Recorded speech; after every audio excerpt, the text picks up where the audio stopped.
Friends, പുതിയൊരു വീഡിയോയിലേക്ക് എല്ലാവർക്കും സ്വാഗതം.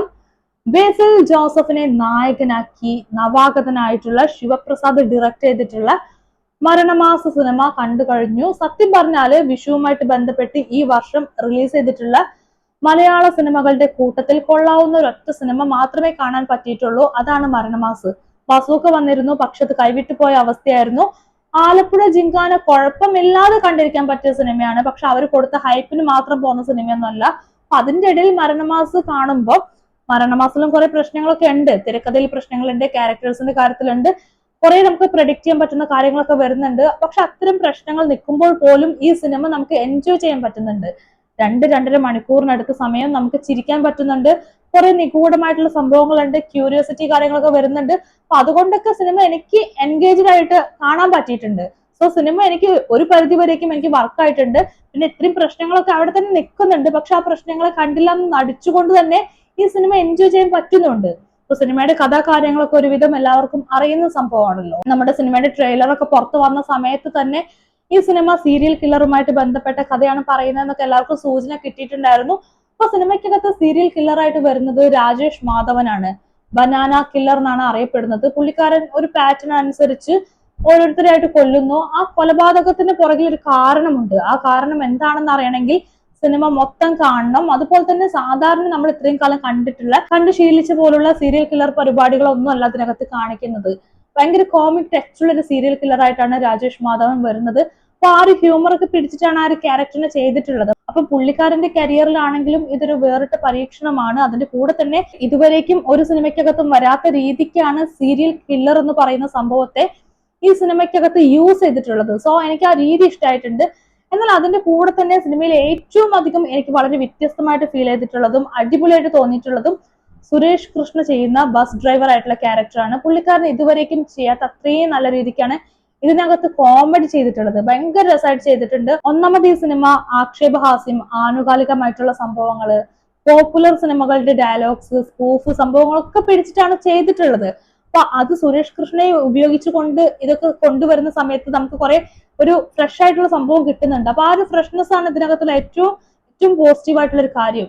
പിന്നെ അതിന്റെ കൂടെ തന്നെ ഇതിനകത്ത് ഏറ്റവും വലിയ പ്രശ്നമായിട്ട് എനിക്ക് തോന്നിയത് സിജു സണ്ണി ചെയ്യുന്ന ബസ് കണ്ടക്ടർ ആയിട്ടുള്ള ക്യാരക്ടറാണ്. അപ്പൊ സിജു ആണ് ഈ സിനിമയുടെ തിരക്കഥയിൽ ഒരാളായിട്ട് വർക്ക് ചെയ്തിട്ടുള്ളത്. സിജുവിന്റെ ആണ് ഈ മൂവിയുടെ കഥ വന്നിട്ടുള്ളത്. തിരക്കഥ ചെയ്തിട്ടുള്ളത് സിജുവും ഡയറക്ടറും ചേർന്നാണ്.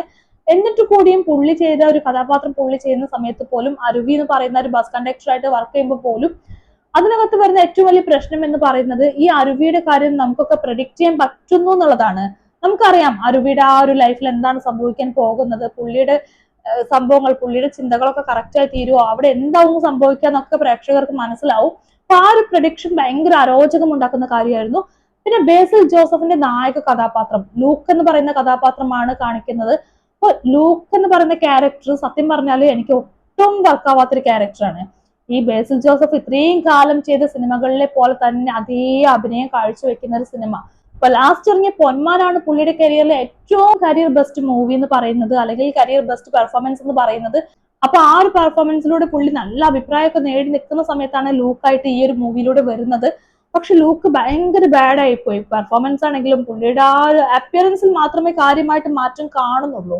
അതായത് പുള്ളിയുടെ ആ ഒരു ഹെയർ ഒക്കെ കളർ ചെയ്തൊരു ചൂക്കി കിടിനെ ഓർമ്മിപ്പിക്കുന്ന രീതിക്കുള്ള സംഭവങ്ങളും പൂക്കി അത് ഇതെന്നൊക്കെ പറഞ്ഞിട്ടുള്ള സംഭവങ്ങളൊക്കെ ഓക്കെയാണ്. അതൊക്കെ ഓക്കെ ആയിട്ട് നിൽക്കുന്ന സമയത്ത് പോലും പുള്ളിയുടെ ഈ ഒരു അഭിനയം വളരെ വളരെ മോശമായിട്ടുണ്ട്. അതുപോലെ തന്നെ പ്രശ്നമായിട്ട് വന്നിട്ടുണ്ട് പുള്ളിയുടെ ക്യാരക്ടറിനെ ഇവർ ഉണ്ടാക്കിയെടുത്ത രീതി. സിനിമയുടെ തുടക്കത്തിലൊക്കെ ഈ പുള്ളി ചെയ്യുന്ന ലൂക്ക് ഭയങ്കര സൈക്കോ ആണെന്ന് കാണിക്കുന്നുണ്ട്. ഭയങ്കര ബിൽഡപ്പ് കൊടുത്തിട്ടുണ്ട്. പുള്ളിയുടെ സൈക്കോത്തരം പല രീതിക്ക് പറയുന്നുണ്ട്.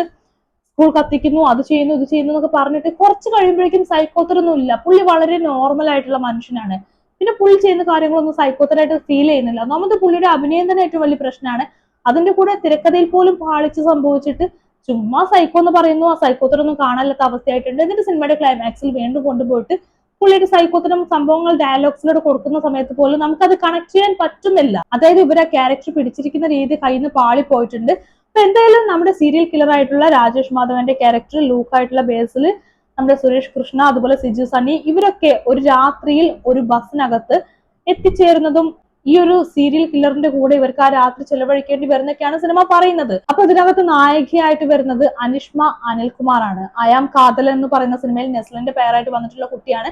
പുള്ളിക്കാരിയുടെ ഇതിനകത്തുള്ള ആ ഒരു ക്യാരക്ടർ ആണെങ്കിലും പെർഫോമൻസ് ആണെങ്കിലും നൈസായിട്ട് ചെയ്തിട്ടുണ്ട്. ഭയങ്കര രസമായിട്ട് പുള്ളിക്കാരി ഹ്യൂമർ ഒക്കെ ചെയ്തിട്ടുണ്ട്. അപ്പൊ പുള്ളിക്കാരുടെ ആ ഒരു പെർഫോമൻസ് എനിക്ക് ഇഷ്ടമായിട്ടുണ്ട്. ഹ്യൂമർ ചെയ്യുന്ന നായകന്മാർ മലയാളത്തിൽ വളരെ കുറവാണ്. അതുകൊണ്ട് തന്നെ ഇതിനകത്തുള്ള പുള്ളിക്കാരുടെ പെർഫോമൻസ് കുറച്ചും കൂടി നമുക്ക് ഭാവിയിലേക്ക് കൂടി പ്രതീക്ഷ വെക്കാൻ പറ്റുന്ന രീതിക്കുള്ള ഒരു പെർഫോമൻസ് ആയി മാറുമെന്നാണ് ഞാൻ വിചാരിക്കുന്നത്. സിനിമയ്ക്കകത്താണെങ്കിൽ 2 ലെയറിലായിട്ടാണ് ഈ ഒരു കഥ പറയുന്നത്.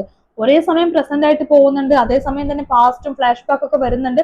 പക്ഷെ അതൊന്നും പ്രേക്ഷകർക്ക് ബുദ്ധിമുട്ടായിട്ട് വരുന്നില്ല. പിന്നെ അതിനകത്ത് അഭിനയിച്ച ആർട്ടിസ്റ്റുകളുടെ കാര്യത്തിലേക്ക് വരുമ്പോൾ എല്ലാവരും നൈസായിട്ട് ചെയ്തിട്ടുണ്ട്. അത് പ്രത്യേകിച്ച് പറയുകയാണെങ്കിൽ നമ്മുടെ ബാബു ആന്റണി ചെയ്തിട്ടുണ്ട്, അതുപോലെ തന്നെ നമ്മുടെ അലക്സാണ്ടർ പ്രശാന്ത് ഒരു ക്യാരക്ടർ ചെയ്തിട്ടുണ്ട്, അതേപോലെ ഓരോരുത്തരും ചെയ്തിട്ടുണ്ട്. അപ്പൊ അവരുടെയൊക്കെ പെർഫോമൻസ് പേഴ്സണലി ആ ഒരു പെർഫോമൻസ് ഒക്കെ എനിക്ക് ഇഷ്ടമായിട്ടുണ്ട്. ഇവർ ആ ഒരു കോമഡി ചെയ്ത സംഭവങ്ങളൊക്കെ എനിക്ക് ഇഷ്ടമായിട്ടുണ്ട്. പക്ഷെ സിനിമയുടെ സെക്കൻഡ് ഹാഫ് എത്തുന്നതോടുകൂടി ഈ സിനിമ കുറെയൊക്കെ കൈവിട്ടു പോയൊരു അവസ്ഥ ഫീൽ ചെയ്തിരുന്നു. ഈ സിനിമ എങ്ങനെയൊക്കെ ക്ലൈമാക്സിൽ എത്തിക്കാൻ വേണ്ടിയിട്ട് പാടുപെടുന്ന ഒരു ഫീലൊക്കെ വന്നിട്ടുണ്ടായിരുന്നു. സോ സിനിമ മൊത്തത്തിൽ നോക്കുന്ന സമയത്ത് ഞാൻ പറഞ്ഞില്ലേ, കോമഡി ഒക്കെ ആയിട്ട് നമുക്ക് കണ്ടിരിക്കാൻ പറ്റിയിട്ടുള്ള ആക്ഷേപഹാസ്യം സ്പൂഫൊക്കെ വെച്ച് കണ്ടിരിക്കാൻ പറ്റിയിട്ടുള്ള നല്ലൊരു സിനിമയാണ്. അതേസമയം തന്നെ പ്രെഡിക്റ്റ് ചെയ്യാൻ പറ്റുന്ന നായകനായിട്ടുള്ള ബേസിലിന്റെ വളരെ മോശം പെർഫോമൻസ് വന്നിട്ടുള്ള അങ്ങനെ കുറച്ച് പരിമിതികളൊക്കെ ഉള്ള സിനിമയാണിത്. പിന്നെ ഈ സിനിമയ്ക്കകത്ത് ഏറ്റവും പോസിറ്റീവ് ആയിട്ടുള്ള ഒരു കാര്യം എന്താന്ന് വെച്ച് കഴിഞ്ഞാല് നമ്മുടെ നാഗചേച്ചിയുടെ വോയിസ് സിനിമയിൽ ഒരുപാട് തവണ യൂസ് ചെയ്യുന്നുണ്ട്.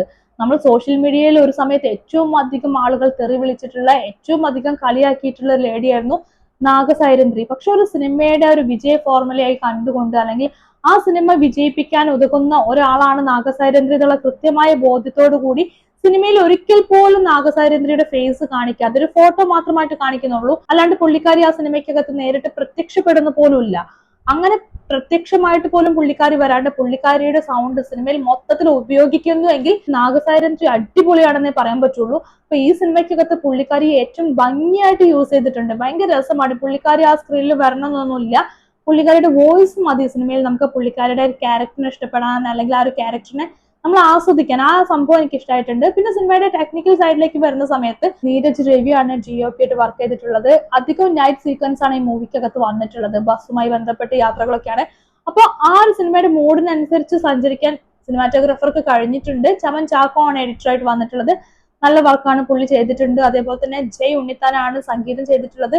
അപ്പൊ ടെക്നിക്കൽ സൈഡൊക്കെ നല്ല വർക്ക് തന്നെയാണ്. ഈ സിനിമയിൽ പറഞ്ഞ പോലെ തന്നെ ഏറ്റവും വലിയ പ്രശ്നം വന്നിട്ടുള്ളത് തിരക്കഥയിലെ കുറച്ച് സംഭവങ്ങൾ, പ്രഡിക്ഷൻ കാര്യങ്ങളും അതുപോലെ തന്നെ ക്യാരക്ടേഴ്സിലെ ചില മടുപ്പിക്കൽ സംഭവങ്ങളൊക്കെയാണ്, പ്രത്യേകിച്ചും ബേസിലിന്റെ കാര്യത്തിലൊക്കെ. എന്നാൽ കൂടിയും ഈ പറഞ്ഞ പോലെ തമാശയും കാര്യങ്ങളൊക്കെ വരുമ്പോൾ, ആക്ഷേപഹാസ്യം സ്പൂഫൊക്കെ വരുമ്പോൾ കണ്ടിരിക്കാൻ പറ്റിയ 2-2.5 മണിക്കൂർ നന്നായിട്ട് എൻജോയ് ചെയ്യാൻ പറ്റിയിട്ടുള്ള നല്ലൊരു സിനിമയാണ് മരണമാസ്.